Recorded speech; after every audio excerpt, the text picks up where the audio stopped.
Easiest way to remove the gunk on this 14-year-old logo, I use this xylene.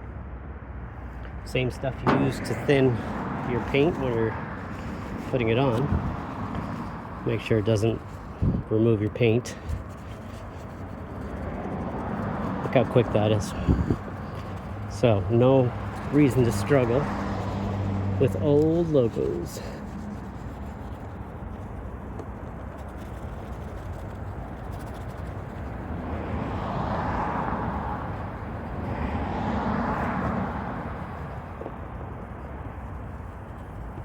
Now, don't leave this stuff on here.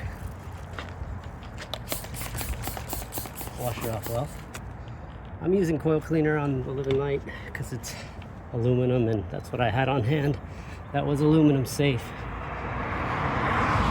And removes grease well. So I'm gonna clean that a few times and make sure there's none left over, but look at that, pretty awesome.